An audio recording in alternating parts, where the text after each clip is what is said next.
So the salty donut, unbelievable brioche donuts, delicious coffee, and good vibes, as they put it.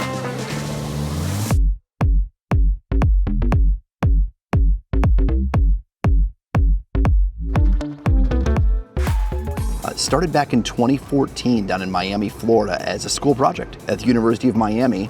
Like so many brands, almost straight out of the movie Chef.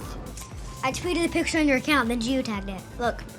Wait a minute, you did what? You geo? I tagged it so they can mark us on their maps. You're the reason everybody's here, you know that. Take a look. Please take a look. They started in a food truck or a camper to test out the concept. That's what founders Amanda Pizarro and Andy Rodriguez started back in 2014 to test out the concept. And from the beginning, they had lines out the door. It's a massive donut. You can see how huge it is. Huge rise on the brioche style. A very specific price point.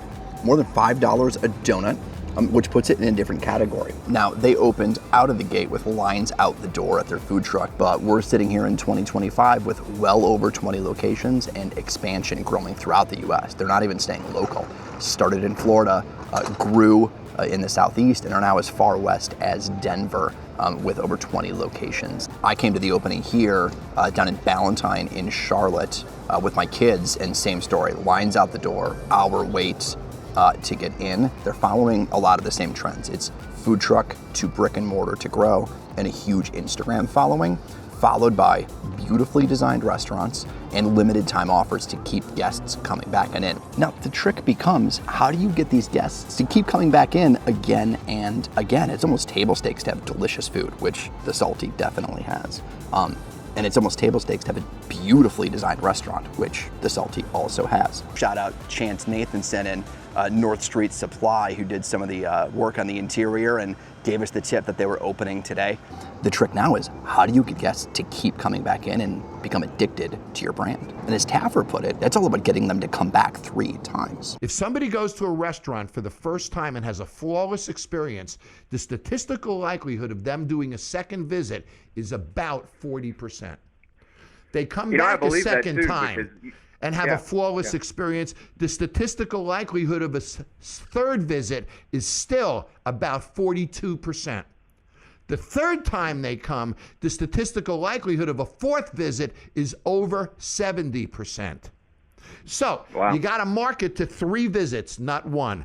Guests where you started will come back again and again because they're a part of the story. They're a part of the brand and where it came from. They understand that it came from a camper and that we're trying to create something different, and it's their hometown. So they're a part of the story.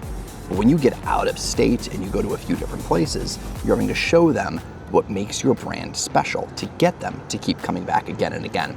So a brand like the Salty, focusing on vibes, they've got to teach their teams to recreate those same vibes that they had in a camper in Miami here in the suburbs of Charlotte, North Carolina. It's got all that frosting on it, but then all those chunks on it really give out, and I think I'm gonna like it.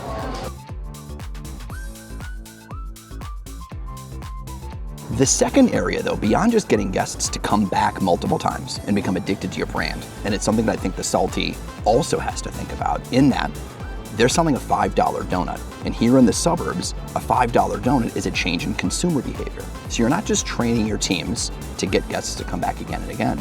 You've got to train your customers and your guests on your new experience. And they're not the first brand that's had to deal with this. I remember hearing from Steve Ells back at Chipotle, and he would talk about when he first started Chipotle, and the guests would come in and they were very confused by the line.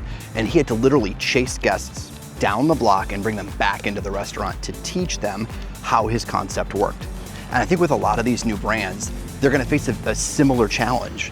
In this case, it's a $5 donut, and the Saturday suburban crowd is used to paying $10, maybe $15 for a dozen donuts. That's the behavior.